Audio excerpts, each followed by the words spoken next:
The warehouse lights flickered overhead, as Junwoo stood with his back against cold concrete, 20 guns pointed at his chest. Blood trickled from a cut above his eyebrow, his designer suit torn at the shoulder, and still he refused to kneel. "Last chance, old man," the leader sneered, cocking his weapon. That's when the mop hit the first gunman square in the face. The wooden handle spun through the air and connected with a crack that echoed through the warehouse. The man's nose exploded in a spray of red. He dropped like a stone, his gun skittering across the concrete. Everyone froze for half a heartbeat, just long enough for a figure in a gray janitor's uniform to move through the shadows. Penelope Mensah was 22 years old, barely 5'6", with box braids pulled back in a simple ponytail. She'd been working the night shift at this warehouse for exactly 3 weeks, keeping her head down, sending money back to her family in Mauritius. Nobody looked at janitors. Nobody saw them, but she saw everything. The second man turned toward her, gun rising. She was already inside his reach, grabbed his wrist, twisted hard. The snap of bone was audible even over the shouting. He screamed. She ripped the weapon from his broken hand and threw it across the warehouse before driving her knee into his liver. He folded, vomiting. "What the fuck?" someone yelled. 3 came at her together. Amateur mistake. The first swung his pistol like a club. She ducked under it, swept his legs. As he fell, she caught him by the collar, used his momentum and body weight as a battering ram, drove him straight into the second attacker. They went down in a tangle of limbs and curses. The third man swung wild, telegraphing everything. She slipped the punch, drove both palms into his throat. He made a wet gagging sound and collapsed, clutching his neck, unable to breathe. 4 more rushed her from different angles, trying to box her in. Smart, but not smart enough. She grabbed her broken mop handle off the ground. 2 short sticks now, each about 18 inches long. The first man threw a straight punch. She jammed one stick into his solar plexus, all her weight behind it. He doubled over. The second stick came around in an arc connected with his jaw, teeth scattered like dice across the floor, blood everywhere. She spun low, both sticks striking the second man's kneecap simultaneously. His legs buckled at an unnatural angle. He went down screaming. Someone grabbed her braid from behind. Big mistake. She bent forward sharply, using his grip on her hair as leverage. Flipped him completely over her back. He hit the concrete face first. She heard his nose break on impact. Before he could even register the pain, she stomped his gun hand, felt fingers break and crunch under her heel like dry twigs. The remaining attackers were backing toward the door now, guns forgotten in their hands, just wanting distance from this demon in a janitor's uniform, who fought like something out of a nightmare. "Run," Penelope said quietly, her accent carrying the musical lilt of Mauritian Creole mixed with perfect English. "Or stay and join them on the floor." They ran, all of them, scrambling over each other to get through the door.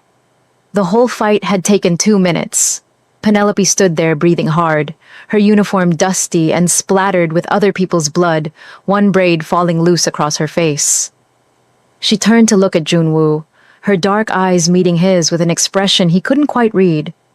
Not fear, not excitement, just calm assessment. "You're bleeding," she said simply, nodding at his forehead. Junwoo touched the cut above his eyebrow, then looked at his fingers slick with red. "I've had worse." "Probably," she agreed, already turning away to survey the groaning bodies scattered across the warehouse floor. "But, you should clean that. Infections are serious. If you're loving this story so far, hit that subscribe button right now because you're not going to believe what happens next. Trust me, this is just the beginning." She picked up her mop bucket from where it had fallen during the fight, examining the broken handle with what looked like genuine disappointment. Like she'd just lost a favorite possession. "Wait." Junwoo pushed off the wall, ignoring the sharp pain in his ribs where someone had kicked him before Penelope intervened. "Who are you?" "Nobody important. Just the janitor." "Janitors don't fight like that." "This one does." She started walking toward her supply cart parked against the far wall, dismissing him entirely. Something about her complete indifference irritated him more than the assassination attempt had. Junwoo had spent 30 years building his reputation on being untouchable, feared, respected across 3 continents. Men twice her size crossed the street when they saw him coming. This girl looked at him like he was just another mess to clean up before her. Shift ended. "What's your name?" She paused, considered not answering, then shrugged. "Penelope. I know who you are. Everyone in Atlanta knows who you are, Mr. Park." She grabbed her cart, started pushing it toward the elevator. "You should go home before more of them come. They usually send a second wave when the first fails. Come with me." The words surprised them both, hung in the air between them.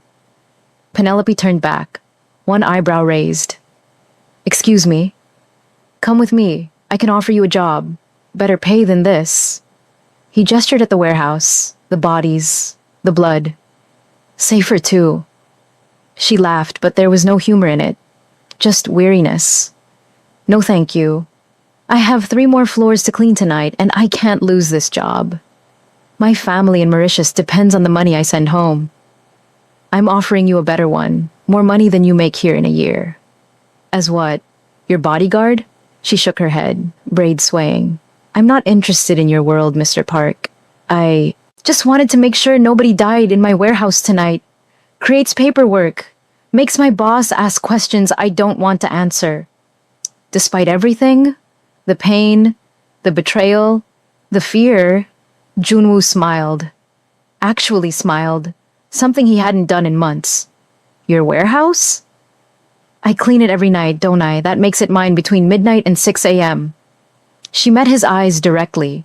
No fear in them at all. Just quiet defiance. "Now, go home before I have to save your life twice in one night." He pulled out a business card from his jacket pocket, pressed it into her hand before she could refuse. Their fingers touched briefly. Hers were calloused, strong, working hands. "Think about it. You saved my life tonight. That means something in my world. It means I'm a decent person. Nothing more," but she kept the card, tucked it into her uniform pocket before pushing her cart toward the elevator. Junwoo watched her go, this impossible girl who'd appeared out of nowhere, and changed. Everything in 2 minutes of controlled violence. His phone buzzed. 17 missed calls from his people, all panicking about his location and the radio silence. He should call them. Should deal with the situation. Should begin the careful, bloody process of rooting out whoever had betrayed him tonight. Instead, he found himself thinking about dark eyes and island accents and the way someone could be both impossibly young and impossibly old at the same time. 3 days later, Penelope stood outside Park Industries Tower at 11 p.m., staring up at 50 stories of glass and steel that reflected the Atlanta skyline back at itself. She'd changed after her shift, traded the gray uniform for simple jeans and a yellow sweater her sister had sent from Mauritius last month. Her braids were freshly done, pulled back with a scarf that had been her grandmother's. The fabric was old, worn soft, still smelled faintly of the coconut oil her grandmother had used. She shouldn't be here. Knew. It in her bones, in the way her grandmother had taught her to listen to instinct before logic. But something about him pulled at her. Maybe the loneliness she'd seen underneath all that power and blood. Maybe just curiosity about a world she'd spent 2 years avoiding. Maybe both. The lobby guard checked her name against a list on his tablet, looked surprised to find it there, then waved her through to a private elevator that required a keycard. The doors were polished chrome, showed her reflection, a girl from a tiny island trying to look brave in a world of giants. As the numbers climbed, Penelope's grandmother's voice whispered in her memory. "Penny, the strongest fighters know when to walk away, but they also know when to walk forward into fire." The elevator opened directly into a penthouse office that took up the entire top floor. Floor-to-ceiling windows showed Atlanta spread out like scattered diamonds, highways flowing with light. The city, alive and dangerous, and beautiful. And there, silhouetted against that view, stood Junwoo. He'd changed too. Simple black clothes, no suit jacket, his hair falling slightly across his forehead. The cut above his eyebrow had scabbed over, would probably scar. Somehow, that felt important. Permanent proof that their first meeting had been real. "You came," he said, and she heard genuine surprise in his voice, like he'd expected her to ghost him. "You gave me 5 stars in that review. My boss was so impressed she gave me a raise and promoted me to weekend supervisor." Penelope stepped into the office, her footsteps silent on expensive carpet. Felt rude not to say thank you. "That's the only reason?" She walked to the windows, looked out at the city sprawling below. From up here, everything looked peaceful. You couldn't see the violence, the desperation, the way people hurt each other in 1,000 small ways. "Still figuring out the other reasons. Give me a minute." Junwoo laughed quietly, joining her at the glass. They stood in comfortable silence, two people separated by 28 years and 1,000 different worlds, somehow finding themselves in the same moment. "I found who sent them," he said eventually. "The men from the warehouse." "Family?" "Nephew. My late brother's son, Sung-min. 24 years old, thinks he's ready to run the organization." Junwoo's reflection in the glass looked tired. "He sent 20 men to kill me. When that failed, he tried to have my car rigged with explosives yesterday." Penelope turned to face him directly. "But you're still alive." "I have good people checking my vehicles. Had good people," he corrected himself, jaw tight. "Sung-min got to 3 of them first, paid them off or threatened their families. I don't know which yet." "What did you do to him?" "Sent him to our operation in Busan, South Korea, far enough away that he can't cause immediate problems, close enough that I can watch him. He's still family. Family that tried to kill you, twice. Still family." The words sounded hollow, even to him. Penelope thought about her father, who'd sold their family land in Mauritius to pay gambling debts. Thought about how blood ties could strangle just as easily as hold. "You're kinder than I would be." "Kind?" He turned to look at her directly now, really look at her. "I'm a criminal, Penelope. I've done terrible things, hurt people who didn't deserve it, destroyed lives for money and power. Don't confuse mercy with kindness." "Then what would you call it?" He was quiet for a long moment, and she watched emotions flicker across his face. Pain, regret, something that might have been hope. "Exhaustion. I'm tired of losing people, tired of waking up and wondering which family member will betray me next." Something in her chest tightened. She'd expected arrogance when she came here tonight, maybe calculated charm or subtle manipulation. Not this raw, weary honesty from a man who'd built an empire on fear. "Why did you really ask me here?" she asked softly. Junwoo reached into his pocket, pulled out a business card, different from the one he'd given her before. This one was heavier stock, embossed lettering. "I want to offer you a job. Real one, not charity. Chief of Personal Security." "I don't know anything about security." "You took out 20 armed men with a mop in 2 minutes. That was survival, not skill." "That was absolutely skill," he corrected firmly. "The kind that can't be taught in any dojo or training program. You read the situation, adapt it instantly, use their numbers against them. And you didn't hesitate. Not once." He paused. "I need someone like that. Someone I can trust." "You don't know me. How can you trust me?" "You could have let them kill me. Would have been easier, cleaner. No witnesses to your abilities, no complications in your quiet life." His dark eyes met hers, and she saw something vulnerable there beneath the hard exterior. "But you didn't. You risked yourself for a stranger. That tells me everything I need to know.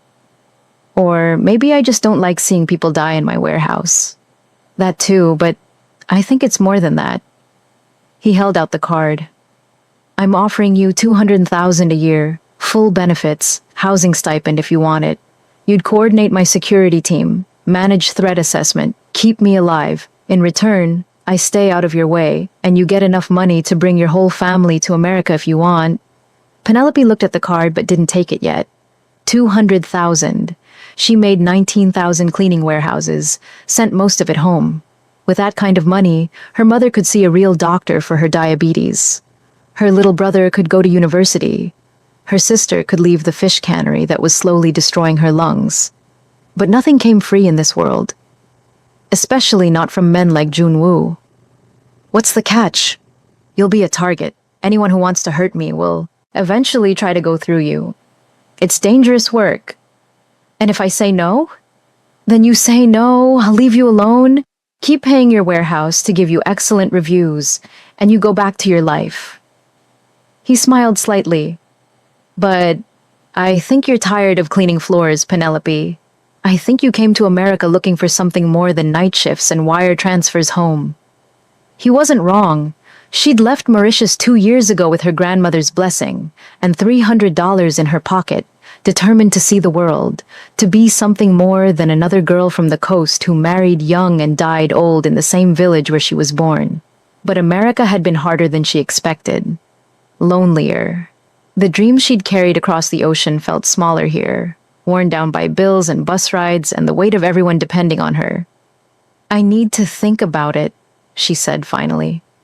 Fair enough. But let me buy you dinner first. Get to know my potential employer, right?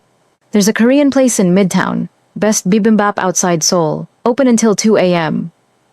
I don't know anything about Korean food. Then I'll teach you. He grabbed his jacket from where it hung over a chair. Fair warning, though, I take my food very seriously. So do Mauritians. We'll see whose culture wins. 45 minutes later, they sat in a corner booth at a tiny restaurant tucked between a laundromat and a convenience store. The kind of place you'd walk past without noticing, which was probably why Junwoo chose it. An elderly Korean woman had greeted him with obvious affection, patted his cheek, scolded him in rapid Korean for losing weight.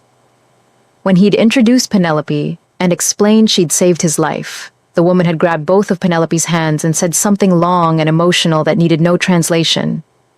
Now they sat surrounded by too much food. Bibimbap, kimchi jjigae, japchae, banchan dishes covering every inch of the table, and somehow ended up talking for 3 hours about everything except the job offer. Junwoo told her about growing up in Seoul, the youngest son in a family that expected him to become a doctor or lawyer.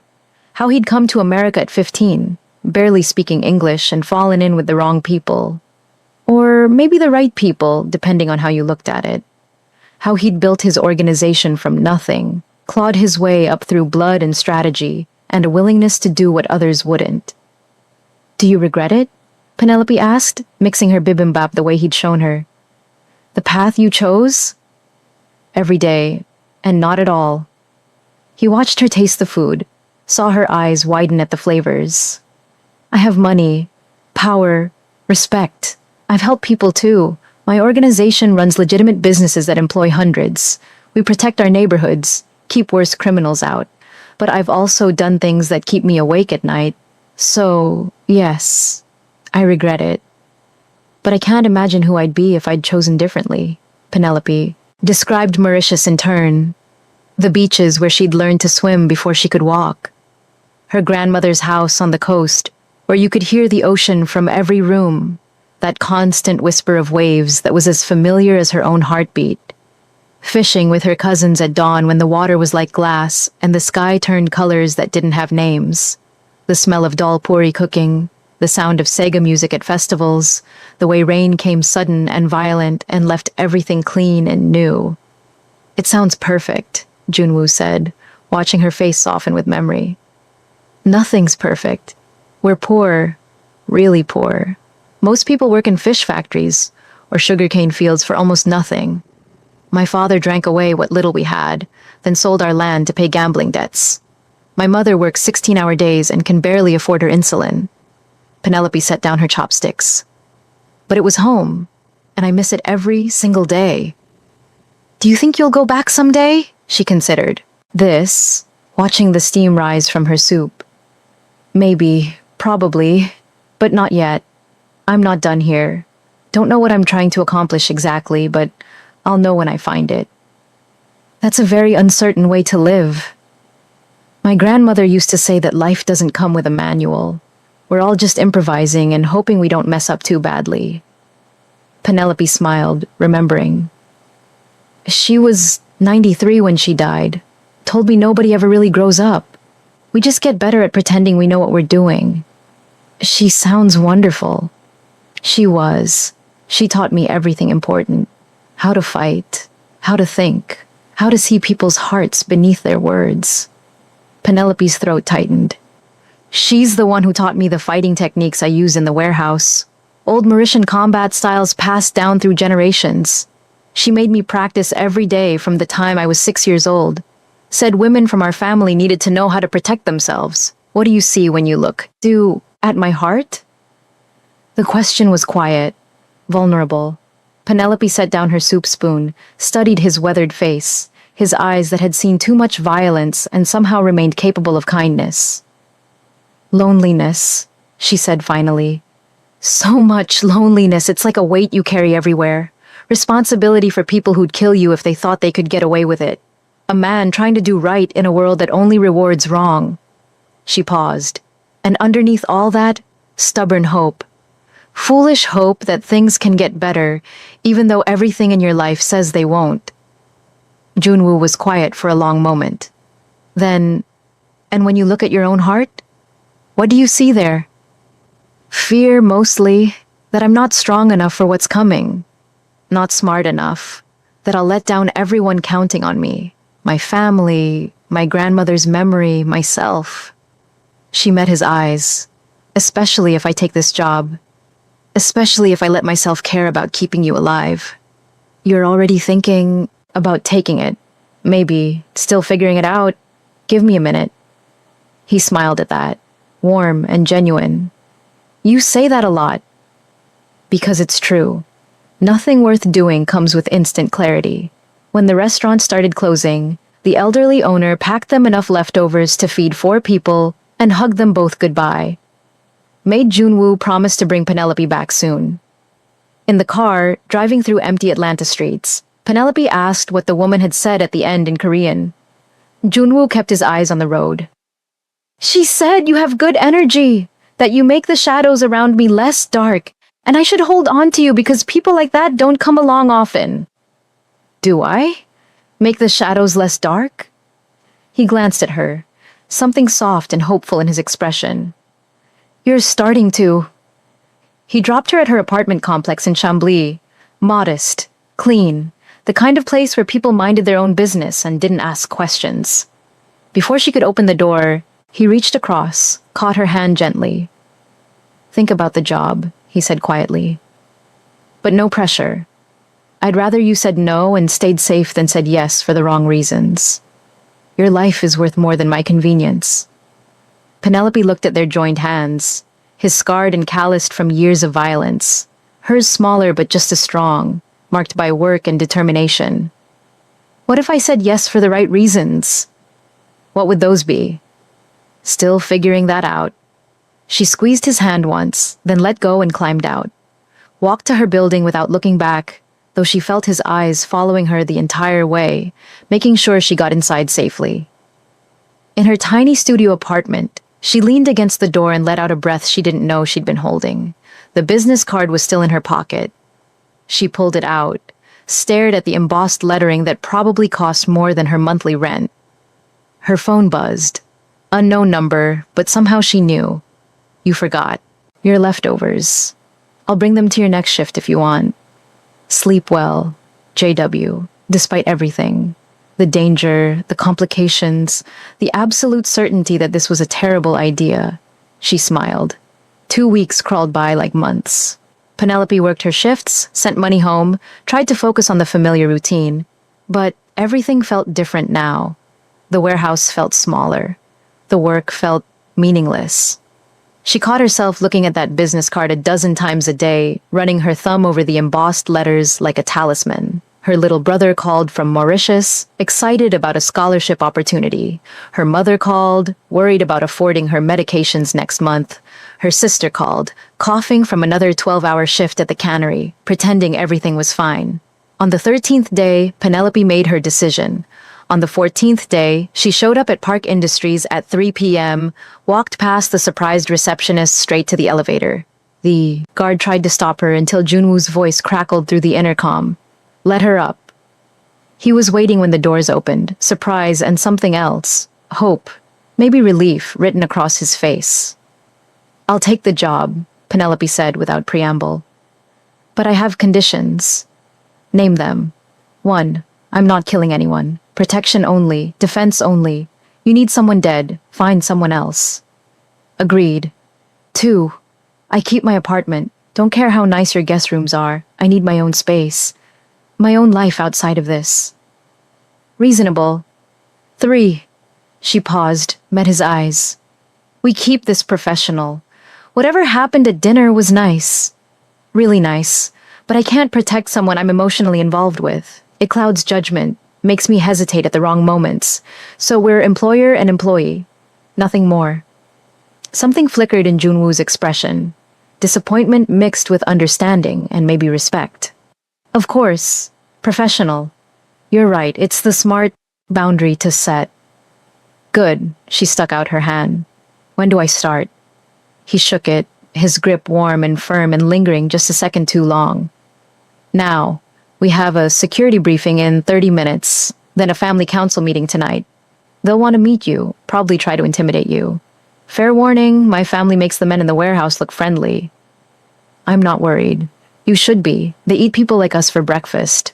Penelope smiled, sharp and confident. "Then I guess they're about to learn that Mauritian girls bite back." The family council meeting was held in a conference room designed to intimidate. Dark wood paneling, expensive art that probably cost more than Penelope would make in 5 years. A table that could seat 20 people comfortably. 5 large screens were mounted on the walls for video calls from various international locations. Penelope stood behind Junwoo's chair in a charcoal blazer and black pants he'd had waiting for her, hands clasped. Loosely at her waist, face carefully neutral. She'd learned from her grandmother that power wasn't always loud. Sometimes it was stillness, the ability to be present without demanding attention, to watch everything without seeming to watch anything. The family members filed in like circling sharks. Mincio arrived first, a beautiful woman in her 40s wearing widow's black, though her husband had been dead for 3 years. She had the kind of face that could sell luxury products. High cheekbones, perfect skin, eyes like chips of ice. She looked at Penelope with cold assessment, dismissed her in a glance, turned to Junwoo. "This is your solution? A child?" "This child saved my life 2 weeks ago," Junwoo replied calmly, not rising to the bait. "Something 40 of our professionally trained men failed to do. Because your nephew betrayed you. Because you've become weak, brother. Sentimental." Minseo took her seat at the table like it was a throne. "Maybe if you'd shown Sungmin more respect, taught him properly instead of exiling him at the first sign of ambition. He tried to kill me. That's not ambition. That's treason. You killed his father, your own brother. Maybe he wanted justice.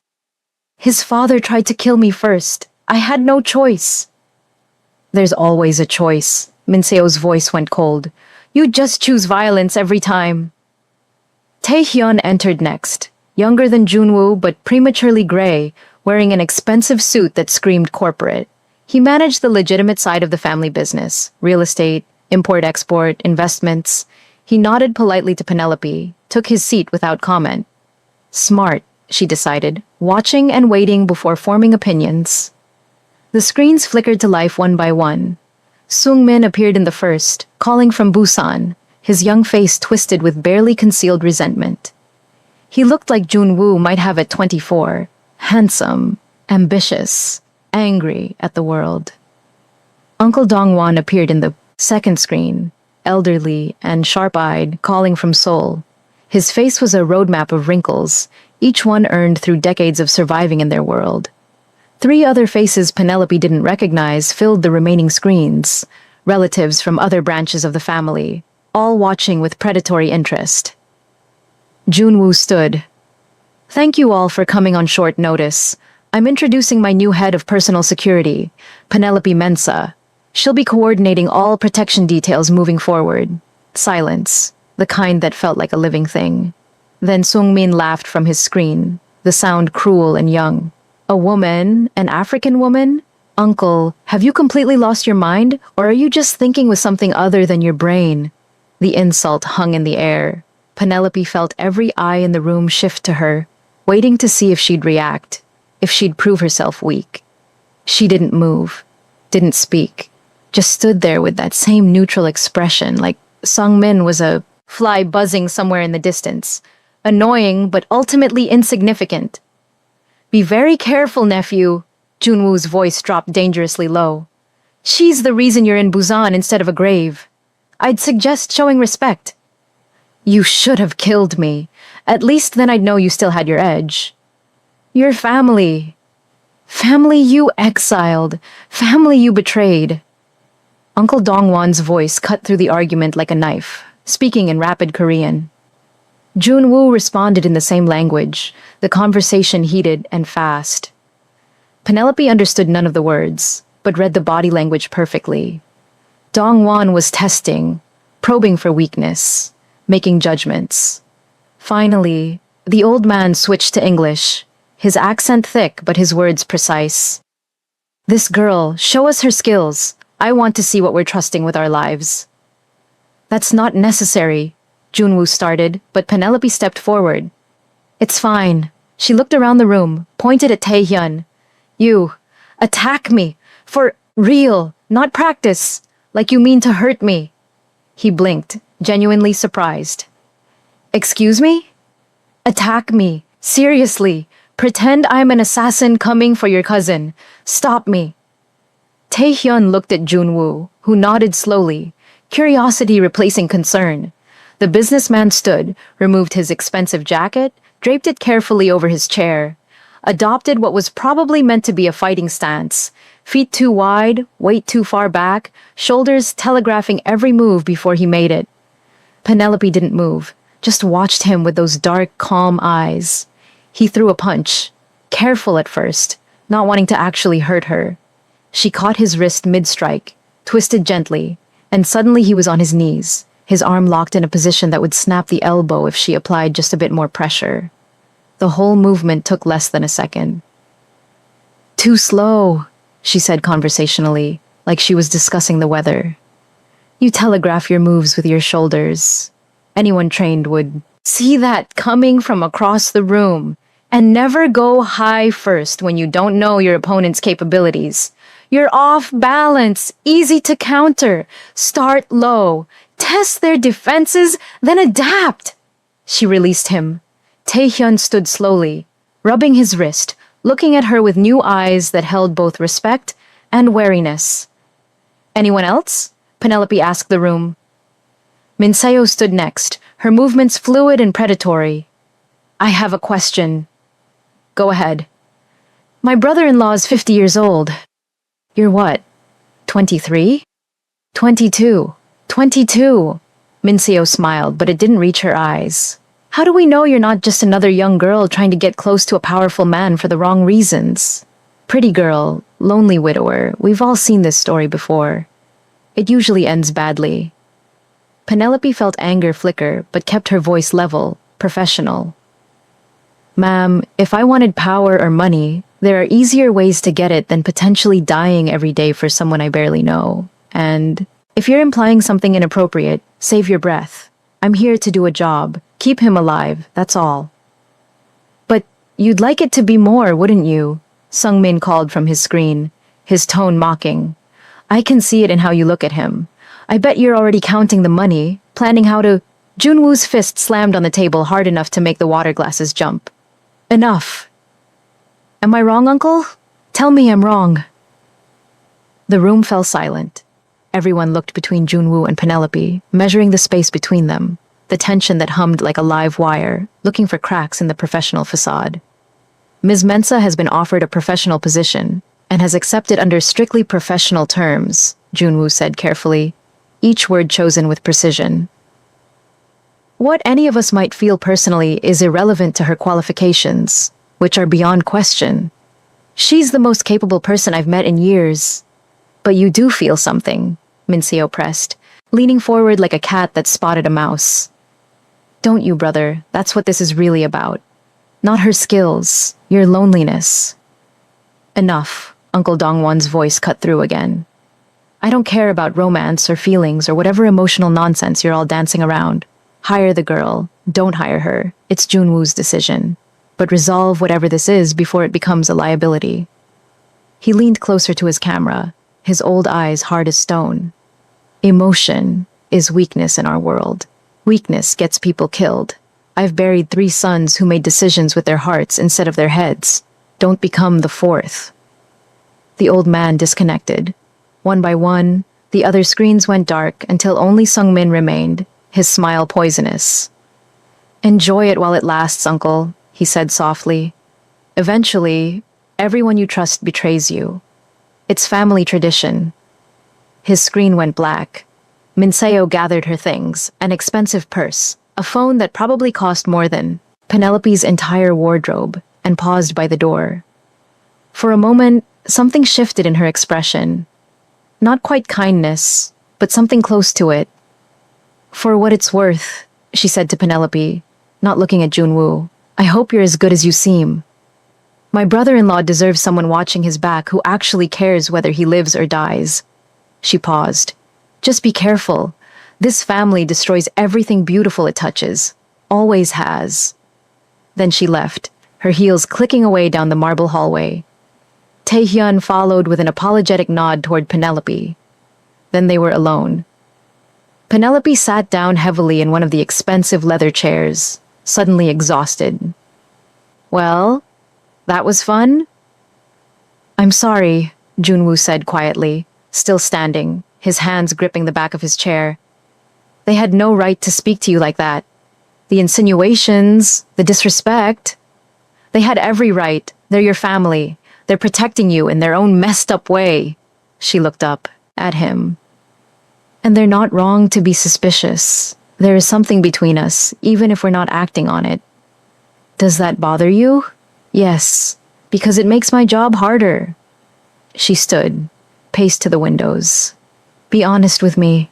When you offered me this job, was it only about my skills?" Silence stretched between them.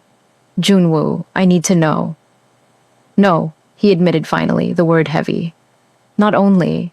I was impressed by your abilities, yes, but I was also drawn to you. Your strength, your honesty, the way you looked at me like I was just a person instead of a monster or a meal ticket." He moved closer but kept careful distance. "But that doesn't mean I'm not serious about your qualifications. You're the most capable person I've met in years.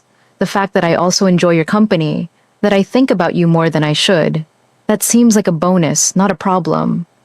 Unless you disagree." "It is a problem," Penelope said, but her voice was soft. "Because I feel it too, this pull, and I can't protect you if I'm distracted by wanting." She stopped herself. "Wanting what?" "Things I can't have, things that would compromise everything." Junwoo crossed the room, stopped a careful distance away, close enough to talk quietly, far enough to maintain the boundaries she'd set. "What if we try something, being professional and being honest? You protect me while we both acknowledge there's something between us worth acknowledging. Not acting on it. Just not pretending it doesn't exist." It was the worst possible compromise. The kind that satisfied nobody and endangered everyone. The kind that would keep them both up at night wondering what if. And still, Penelope found herself nodding.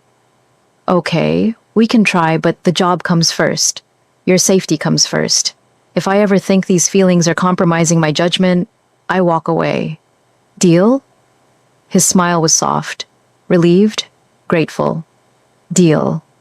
"Good. Now, show me your security setup. I want to know every entry point, every safe. House, every extraction route. And I need to vet your entire team. Someone betrayed you to Sung-min, which means we have a leak. If you're still with me, hit that like button because this story is about to get intense. We're just getting started.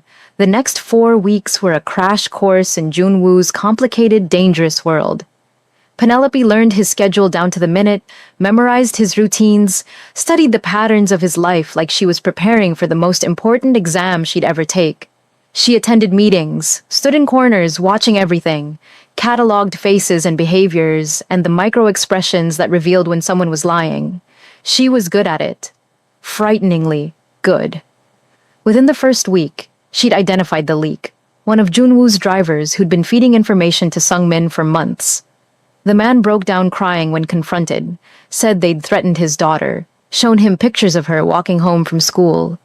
Penelope felt sympathy, but no hesitation. She fired him on the spot, arranged protection for his daughter, and hired 3 new drivers she personally vetted through her growing network of contacts. By week 2, she'd caught an accountant skimming funds. Small amounts, almost unnoticeable, but theft nonetheless.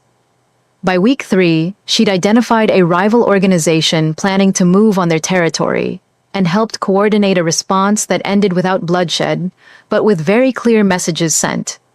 But the biggest save came at the end of week 4. They were at a formal dinner with Korean business partners at an upscale restaurant in Buckhead. 20 people, multiple courses, deals worth millions being discussed over banchan and soju. Penelope stood against the wall in a black suit, watching, always watching. The servers moved through the room with practiced efficiency. Except one. His timing was off by fractions of a second. His eyes moved wrong, too focused on Junwoo, not focused enough on his actual job. And when he set down a bowl of kimchi jjigae in front of Junwoo, his hand trembled. Penelope was moving before conscious thought caught up. 3 strides across the room. Her hand shot out and knocked the bowl off the table. It hit the floor with a crash that stopped all conversation. Hot soup everywhere. Ceramics shattered. Everyone staring. "What the hell?" one of the business partners demanded. Penelope ignored him, grabbed the server by the collar, slammed him against the wall. "Who sent you? I didn't. The soup. What was in it?" His eyes went wide with genuine fear. Started stammering in Korean. Penelope looked at Junwoo, who'd gone very still. "Call 911, Junwoo said quietly. Then to the server, in Korean, rapid and harsh. The young man broke, words tumbling out. Minseo's name came up multiple times, threats against his family, money he desperately needed for his mother's cancer treatment. Penelope's team had secured the restaurant within minutes. They'd been positioned outside, ready for exactly this kind of situation. The server was taken away, not to police, but somewhere Junwoo could decide what to do with him later. Later, in the car, Junwoo looked at her with something like awe. "How did you know?" His timing was wrong, his hand shook, and the soup smelled bitter underneath the spice. Penelope was still riding an adrenaline high, her heart hammering. "I'm going to have it analyzed, but I'm guessing some kind of slow-acting poison. Something that would look like a heart attack in a few hours." "You tasted it to be sure, didn't you? When you knocked it over, some got on your hand and you tasted it."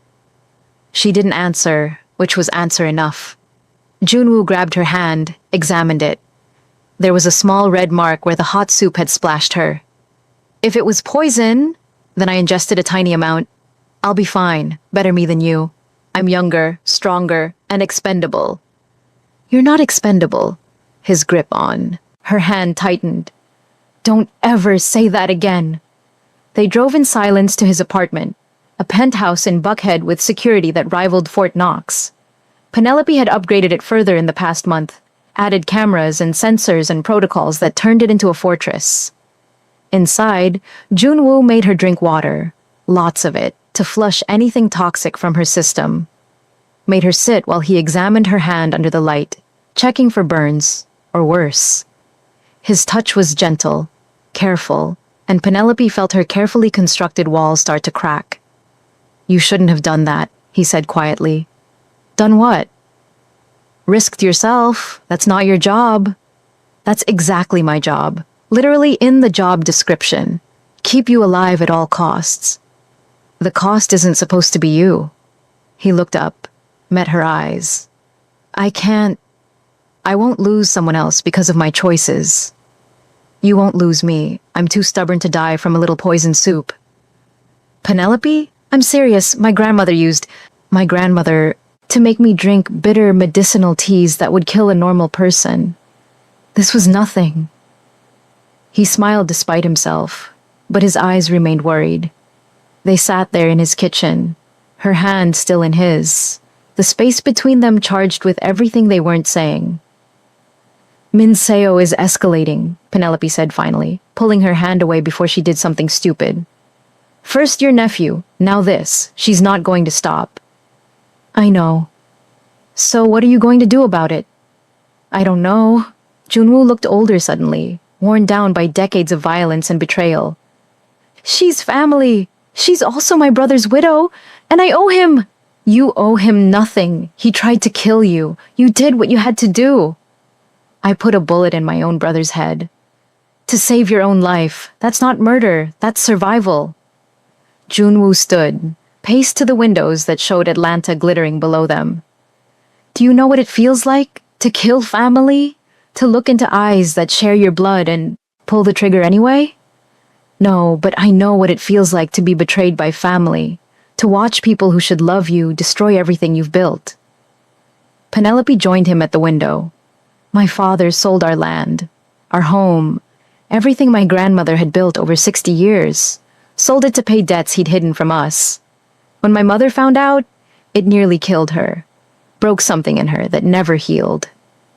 What did you do? I left. Couldn't stay in that house anymore. Couldn't look at him without wanting to hurt him. So I came here, to America, looking for something better.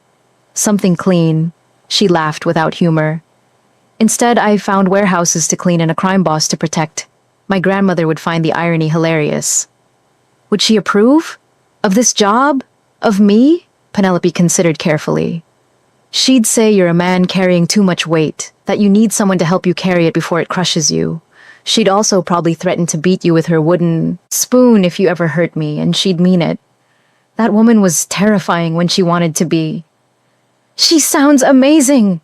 She was. She taught me that strength isn't about never falling. It's about getting back up every time you do.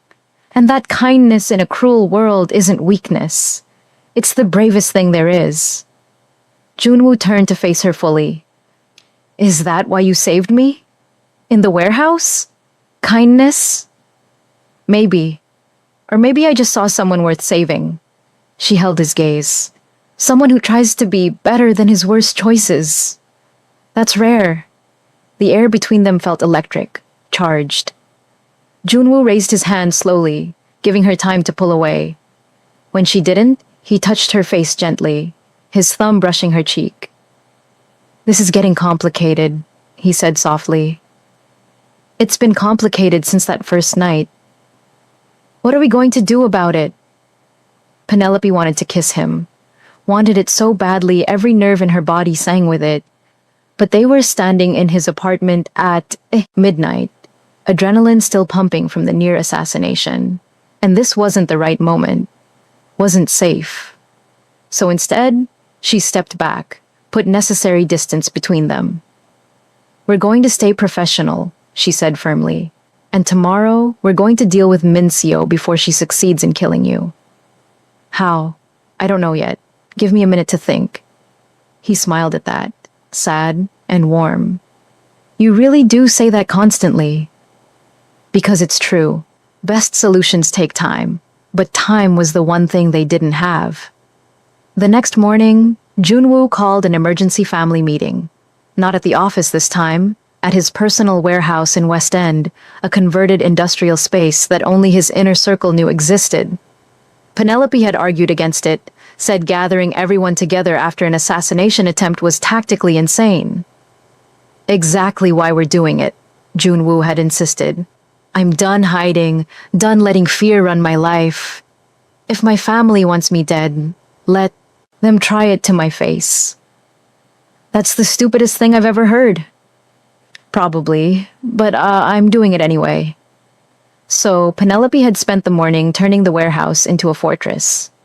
20 of her best people positioned throughout the building, armed and ready, weapons stashed in strategic locations, escape routes planned and rehearsed, medical team on standby, every contingency she could imagine prepared for. When Minseo arrived and saw the security, she smiled. Paranoid, brother. Someone tried to poison me last night, Junwoo said calmly.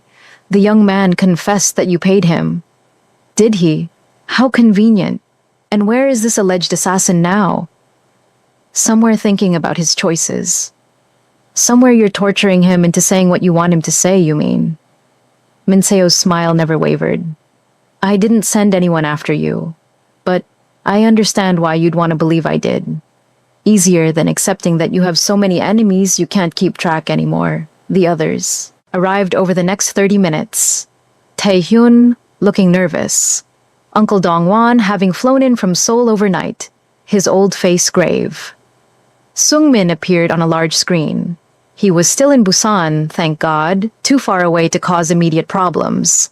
They gathered in the warehouse's central space, a cavernous room with exposed brick and industrial lighting that cast harsh shadows. Junwoo stood at the center. Penelope positioned herself behind, and to his left, where she could see everything, protect him from any angle. Someone hired an assassin to kill me last night, Junwoo began without preamble. That person is in this room. Silence, the kind that felt dangerous. I'm not interested in denials or excuses. I just want to know why. Why my own family keeps trying to destroy me. Uncle Dongwon stepped forward, his movement slow but purposeful. You've become weak, Junwoo. Ever since this girl... He gestured at Penelope dismissively. You've lost your edge. You spare enemies when you should eliminate them. You show mercy when you should show strength. You make decisions based on feelings instead of strategy. So that justifies murder. I didn't say I sent anyone, but I understand why someone would. You're a liability now. To yourself, to this family, to the organization we've all built. Who? Junwoo's voice was steel. Who sent the assassin? Dongwon's eyes drifted slowly to Minseo. All attention shifted. Minseo stood perfectly still, her expression unreadable. For a long moment, nobody spoke. Nobody breathed. Then she smiled. Guilty. The admission hit like a physical blow. Even expecting it, Penelope felt the shock ripple through the room.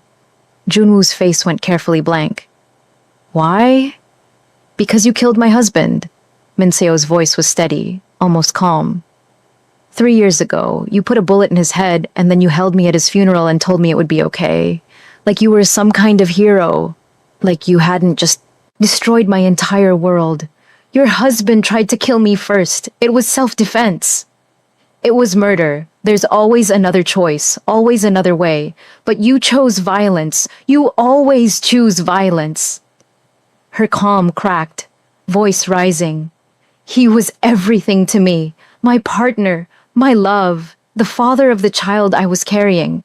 Did you know that? That I was pregnant when you killed him? Silence. Complete, horrible silence. I lost the baby 2 weeks after the funeral, Minseo continued, tears streaming down her face now, but her voice steady. From the stress, the grief. So you didn't just kill my husband. You killed my future, my child, everything I was supposed to be. She pulled a gun from her jacket. Fast. Practiced. So, yes, I hired someone to poison you. And when that failed, I came here today prepared to finish it myself. Penelope was already moving. 3 steps. Her own weapon drawn. Trained on Minseo's chest. Put it down! Move aside, girl. This doesn't concern you. He's my responsibility. Everything concerning him concerns me. He's not worth dying for. That's my decision to make. They stood frozen in a tableau. Minseo with her gun pointed at Junwoo, Penelope blocking the shot with her own weapon trained on Minseo. Everyone else pressed against the walls, afraid to move, afraid to breathe. Then Junwoo did something that stopped Penelope's heart. He stepped around her, put himself directly in Minseo's line of fire. If you need to kill me to find peace, then do it, he said quietly. I'm so tired, Minseo. Tired of running from my past. Tired of watching everyone I love turn into enemies. If my death will end this cycle, if it will let you heal, then I'm ready. Sir, no. Penelope grabbed his arm, tried to pull him back, but he shook her off gently. It's okay. It's not okay. I won't let her. Penelope. He turned, and the look in his eyes broke something in her chest.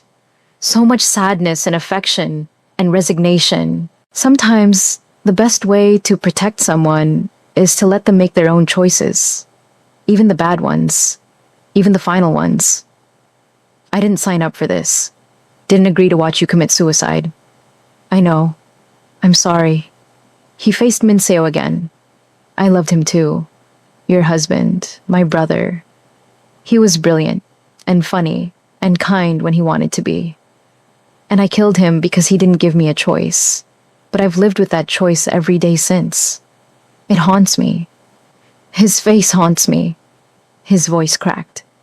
And I didn't know about the baby. God, Minseo, if I'd known, it wouldn't have changed anything. You still would have pulled that trigger. Yes, because he pulled his first, because he forced my hand. But I'm sorry for everything you lost, for the pain I caused. I'm truly sorry. Minseo stood there, gun shaking violently in her hand, tears streaming down her face. For 30 seconds, that felt like 30 years. Nobody moved. Then her arm dropped. The gun clattered to the concrete floor. I can't, even knowing what you did, even hating you with everything in me. I can't do it, because you're right. He pulled first. And because, she sobbed, actually sobbed. Because I'm so tired of hurting too. Junwoo moved forward slowly, like approaching a wounded animal. When he was close enough, he pulled her into a careful embrace. Minseo resisted for a moment, then collapsed against him like a marionette with cut strings, sobbing into his chest. He held her, rocking slightly, whispering in Korean, apologies, and comfort, and shared grief.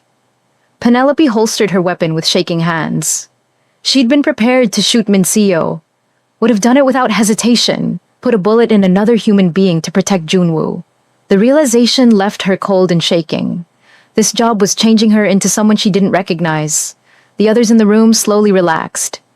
Taehyun picked up Minseo's gun, cleared it, set it on a table far from everyone. Uncle Dongwon watched, everything with those ancient eyes, nodded slowly, like this confirmed something he'd suspected. After what felt like hours, but was probably only minutes, Minseo pulled back, wiped her eyes, composed herself with visible effort. I want out, she said to Junwoo, out of this family, this business, this life. I want to leave Atlanta, go somewhere I can breathe without smelling blood. Start over if that's even possible. Where will you go? I don't know yet. Maybe back to Korea, maybe somewhere new entirely. She looked around the warehouse, at the armed guards, and the family that had become enemies. I just know I can't stay here, can't keep living in this cycle of revenge and violence. You have my blessing, and whatever money you need to start fresh. I don't want your money. Take it anyway, for the baby I didn't know about, for the husband you lost, for every tear you've cried because of my choices. Junwoo pulled an envelope from his jacket. Clearly he'd prepared for multiple outcomes from this meeting. There's information for an offshore account. $3 million. American. It's yours. No strings. Minseo took the envelope with shaking hands. This doesn't make us even. No. Nothing could make us even. But maybe it makes your new start a little easier. She nodded, looked at Penelope. Take care of him. He's an idiot, but he means well. And for what it's worth, you were fast enough. If I'd really wanted him dead today, you would have stopped me. That's why I'm leaving instead of dying here. Something like respect flickered in her eyes. You're better than I expected. Thank you, Penelope said, not sure what else to say. Minseo left, just walked out of the warehouse, out of their lives, carrying that envelope like it weighed nothing and everything. The meeting dispersed after that. The crisis had passed. Uncle Dongwon approached Junwoo before leaving. You're still weak, the old man said, but without the earlier venom. But perhaps that's not always wrong. The world is changing. Maybe we must change with it, or die clinging to old ways. He glanced at Penelope. And your bodyguard is competent. Better than competent. If you're going to be foolish enough to step in front of guns, at least you have someone fast enough to stop them. Then he left too, and they were alone, except for Penelope's security team positioned throughout the building. Junwoo sat down heavily on a concrete step, suddenly looking every one of his 50 years. Penelope dismissed her team, told them to maintain perimeter but give them space. Then she sat beside him. For a long time, neither spoke. Finally, Penelope said, "That was the stupidest, most reckless thing I've ever seen, and I've seen a lot of stupid things. I know. You could have died. I know that too. So why did you do it?" Junwoo was quiet for a moment. "Because I'm tired of living in fear, tired of everyone around me suffering because of my choices." Minseo was right about a lot of things. I did kill her husband.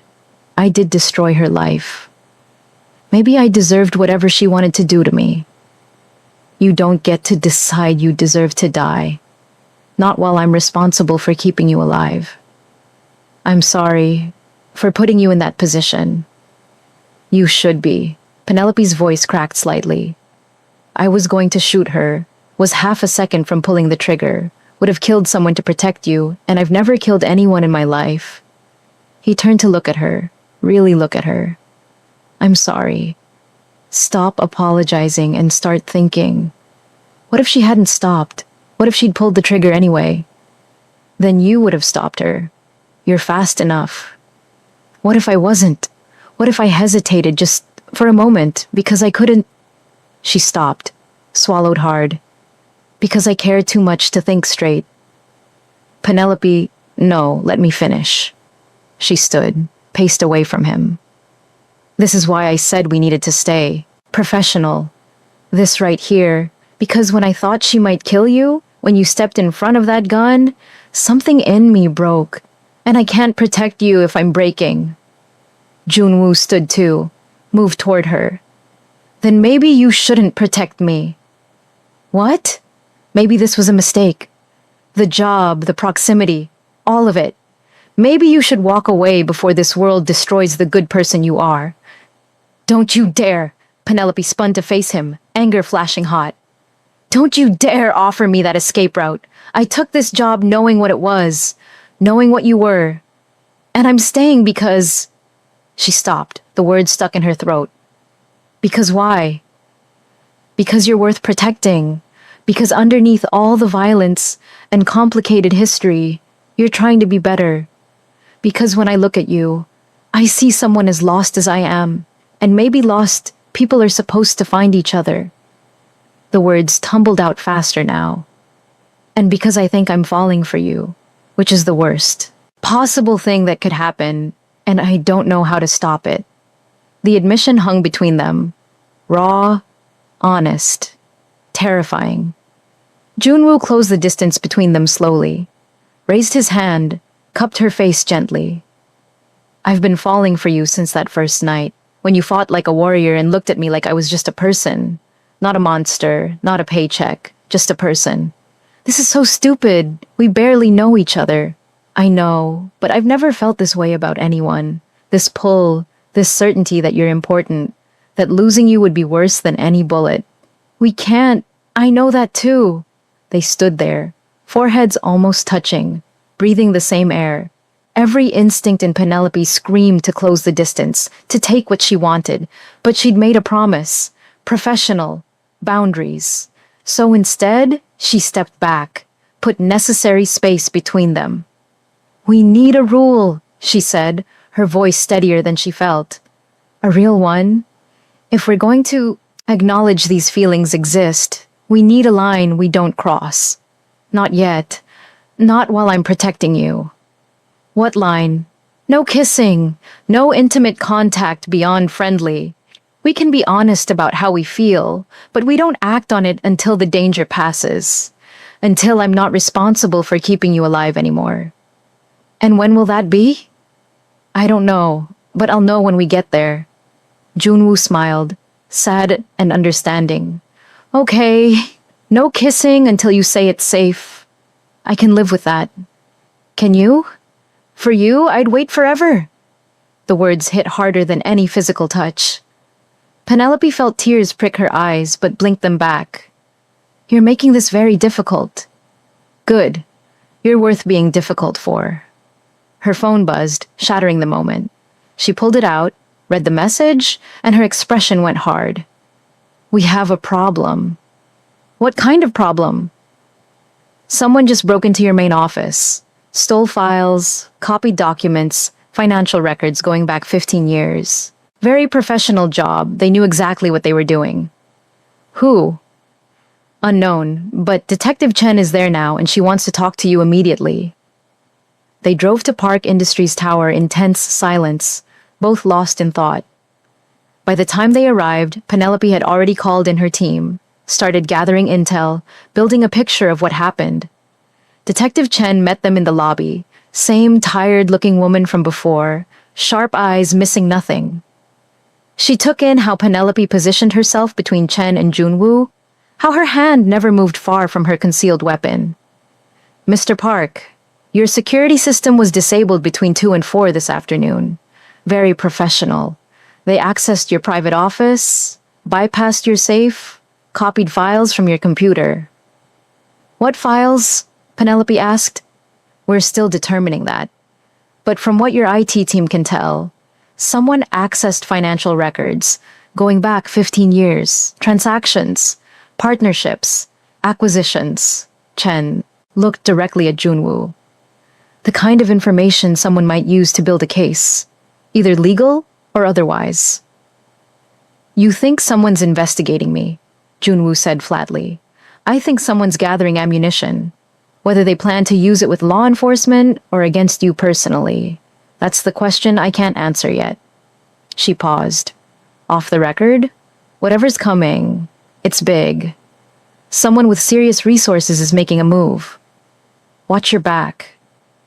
They spent 2 hours going through security footage, reviewing access logs, answering questions. When Chen finally let them leave, night had fallen completely.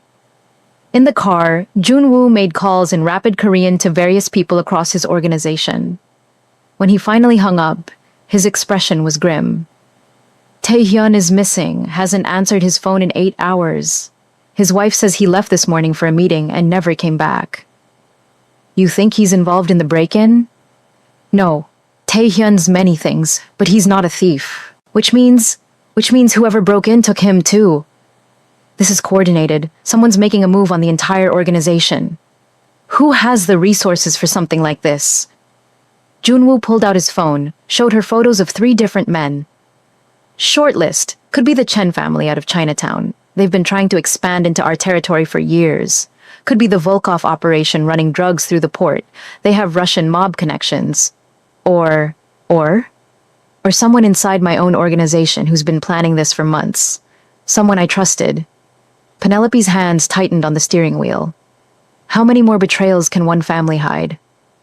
In my experience, no limit. Her phone rang, unknown number. She almost didn't answer, but something made her pick up. Penelope Mensah? A male voice, American accent with something underneath she couldn't place.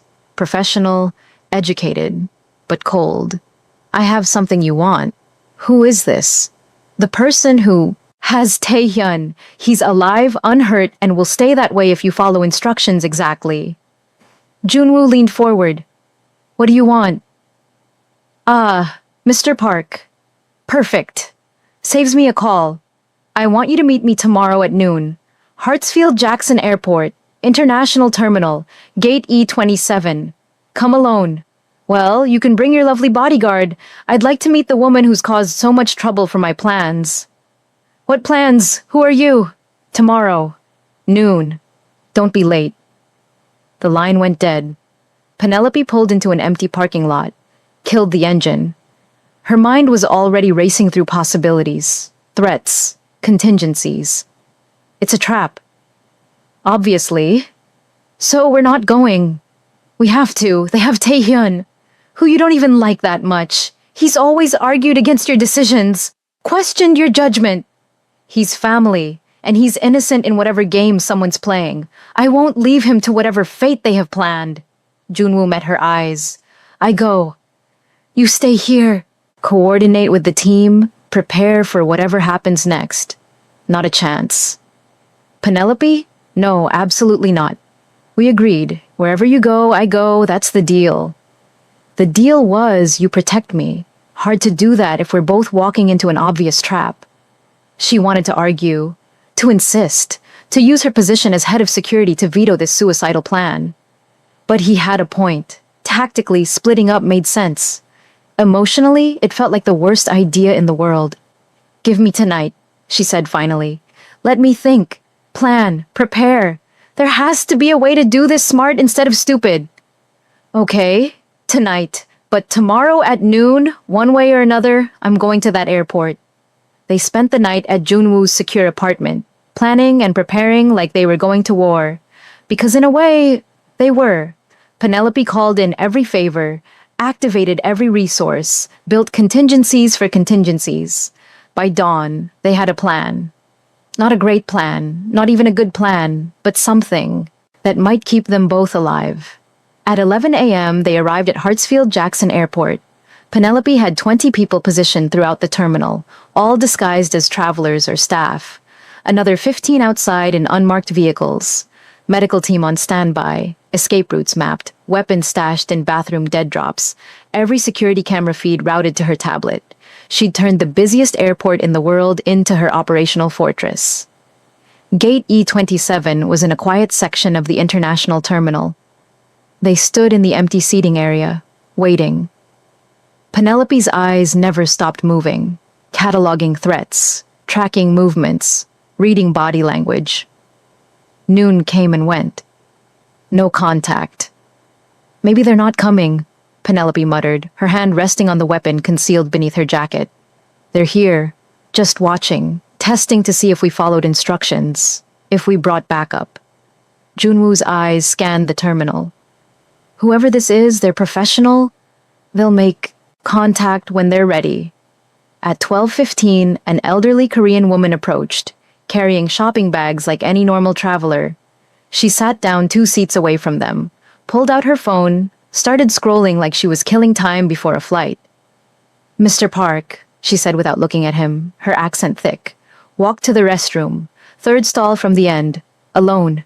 You have 30 seconds. Not happening, Penelope said immediately, her muscles tensing for action. The woman finally looked at her, smiled pleasantly, like they were discussing the weather. Then Taehyun dies, slowly, painfully. We'll send you videos. Your choice. Junwoo stood. It's fine. Sir, absolutely not. Trust me, I need you out here coordinating. If this goes wrong, you're the only person who can get everyone out safely. He squeezed her shoulder briefly. Trust me. Every instinct in Penelope's body screamed to stop him. But he was right. Tactically, she was more useful out here. She let him go, watched him walk toward the restrooms, every muscle in her body coiled and ready. She counted to 30, then 60. At 90 seconds, she'd had enough. Made the call. All units, move to secondary positions around the restrooms. Nobody in or out. She followed, positioned herself where she could see the entrance. Her team had already locked down the entire bathroom area. No way anyone was getting in or out without them knowing. 5 minutes passed. 10. At 15, her radio crackled. Boss, we've got movement. Black SUV just pulled up at the service entrance on the lower level. Someone matching Park's description just got in. They're moving. Follow them. Close but not too close. Do not engage unless I give the order. She was already running. Her team materialized around her, moving in coordinated precision. They piled into 3 vehicles, took off after the SUV. But Atlanta traffic was thick, and whoever was driving knew every trick. Within 20 minutes, they'd vanished completely into the labyrinth of downtown streets. Penelope slammed her hand against the dashboard hard enough to hurt. No. No, no, no. Her phone rang. Junwoo. Are you hurt? She demanded, her heart hammering so hard it physically hurt. I'm fine. Listen carefully. This wasn't a kidnapping. It was a meeting. And Penelope, you need to hear this. What? Get back to the office. Bring the full council. Everyone. Taehyun is fine. He's with me. We're both safe. And what I learned in the last 30 minutes changes everything. I don't understand. You will. Office. 1 hour. And Penelope? His voice softened. I'm sorry for scaring you. I know you were terrified. Terrified doesn't begin to cover it. When I thought, she stopped herself. Too many people listening. Just get back safe. I will. I promise. The call ended, leaving Penelope sitting in the back of an SUV in downtown Atlanta, adrenaline still screaming through her system, trying to make sense of what just happened. 2 hours later, Junwoo walked into Park Industries Tower like nothing had happened. Taehyun was with him, looking shaken but unharmed. Penelope was waiting in the lobby with 12 of her people, all armed, all ready to respond to any threat. When Junwoo saw her expression, relief and fury warring for dominance, he smiled apologetically. I really am sorry. Explain, now. Upstairs, with everyone. He'd called a full emergency meeting, 30 people crammed into the largest conference room, the entire family council plus key lieutenants from across the organization. Everyone looked confused and worried. Nobody knew why they'd been summoned on such short notice. Junwoo stood at the head of the table, Taehyun beside him. Penelope positioned herself where she could see everyone, watch for threats, protect Junwoo from any angle. For the past 6 months, Junwoo began, someone has been systematically gathering information on our organization, not to destroy us, not to turn us over to law enforcement, to buy us. Silence. Confused silence. Everything that's happened, the break-ins, the stolen files, even Taehyun's disappearance, it was all part of due diligence, research. They were building a case, preparing an offer. And this morning, I met the person behind it all. He pulled out a document, thick with legal language, and slid it across the table. This is a purchase agreement. A tech company out of Austin called Phoenix Rising. They're offering to buy our entire criminal operation, clean it, convert everything into legitimate businesses. Full amnesty for past crimes in exchange for our cooperation. Jobs for everyone who wants them. Enough money that anyone who wants to walk away can do so comfortably. That's insane, someone said. You can't just buy crime and make it legal. You can if you have the right connections. Phoenix Rising has been doing this for 5 years, quietly acquiring criminal organizations across the country. They have arrangements with federal law enforcement, cooperation agreements with the Justice Department. They're offering us a way out. Uncle Dongwon spoke up from his video screen. This is a trick, a trap. Nobody offers something like this without ulterior motives. I thought so too. That's why I spent 3 hours this morning with their CEO, reviewing their financials, talking to people they've already converted. It's real. Everything checks out. Penelope picked up the document, started reading quickly. The terms were actually generous, suspiciously generous. Full immunity from prosecution, transition assistance, compensation packages that would make everyone in this room millionaires.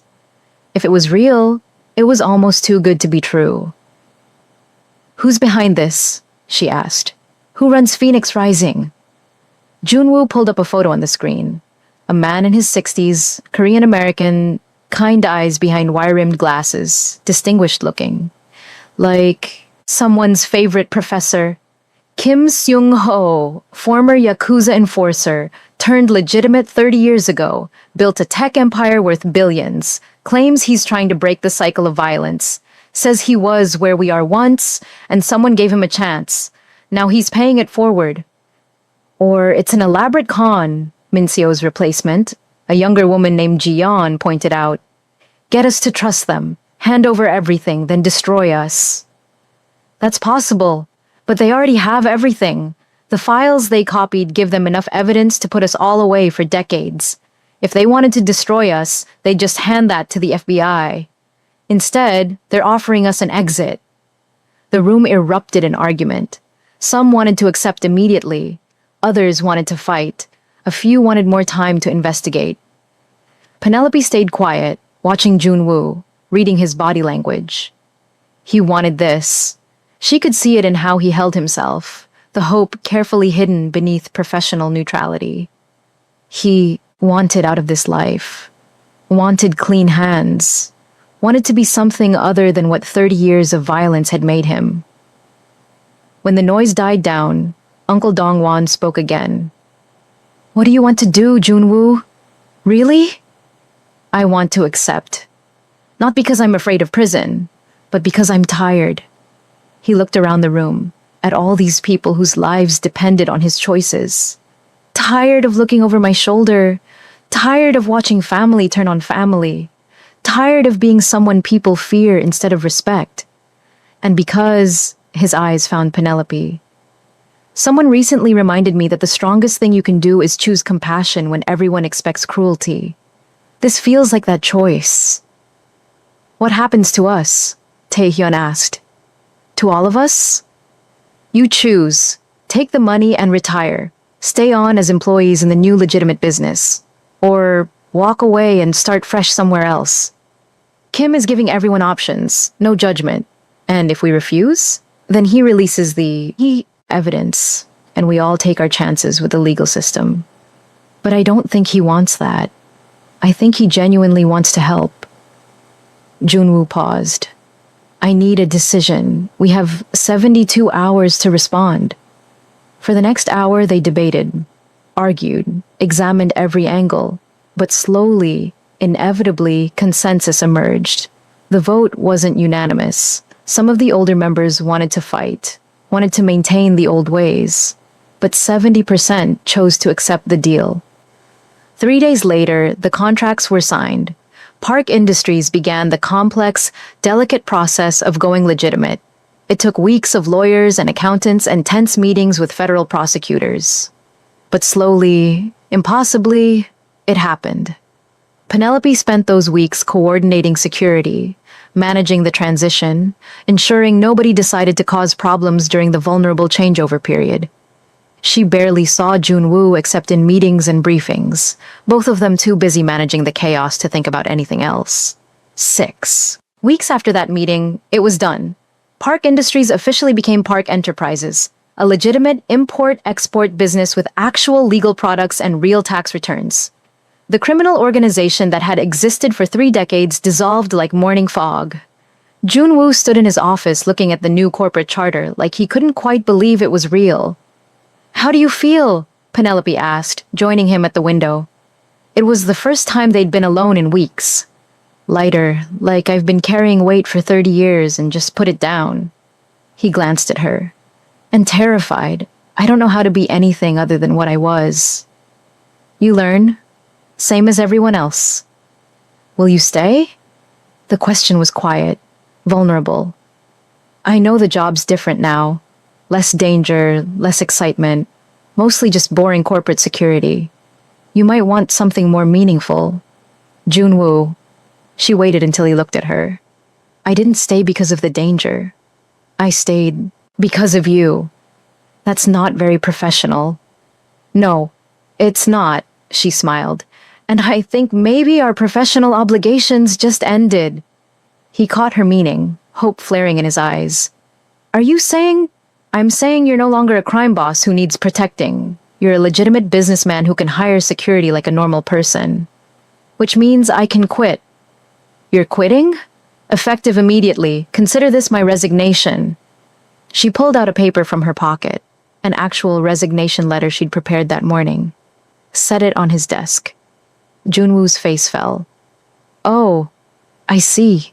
You're leaving Atlanta. I didn't say that. Then I'm saying I can't date my boss, but I can date the man who used to be my boss. If he's interested. She stepped closer. Are you interested, Junwoo? He closed the distance between them in 2 strides, cupped her face with both hands, looked at her like she was something precious and impossible. I've been interested since that first night, when you fought like a warrior and looked at me like I was just a person. Then ask me properly. Penelope Mensah, would you go to dinner with me? Real dinner, not business, just 2 people getting to know each other without guns and bodyguards and people trying to kill us? I'd love to, but Korean food, you still owe me a proper education. He laughed, that surprised, genuine laugh she loved more than anything. Deal. Then he kissed her. Finally, after months of wanting and waiting and carefully maintained distance, he kissed her. Soft and careful at first, then deeper when she wrapped her arms around his neck and pulled him closer. It felt like coming home, like finding something she hadn't known she was looking for. When they finally broke apart, both breathless, Penelope smiled against his lips. Worth waiting for? Absolutely. He kissed her forehead, her cheeks, the tip of her nose. I love you. Have since you hit someone with a mop and changed my entire world. I love you too, even though you're reckless and stubborn and step in front of loaded guns. I promise to work on that. You better, because I'm planning to keep you alive for a very long time. They stood there in his office, no longer a crime lord's fortress, but just a businessman's workspace, holding each other while Atlanta spread out below them. Outside, the world kept spinning. But here, in this moment, they had each other. And maybe that was enough. 3 months later, Penelope stood in that same office watching Junwoo argue on the phone about shipping regulations and customs forms. Completely normal, completely boring, completely perfect. Her phone rang, unknown number. She almost let it go to voicemail, but curiosity won. Penelope Mensah? A woman's voice, professional but warm. My name is Claire. I work for Kim Sung-ho at Phoenix Rising. We have a situation in Houston, another organization that needs convincing to go legitimate. Mr. Kim was wondering if you and Mr. Park might be interested in consulting, using your experience to help others escape the life you left behind.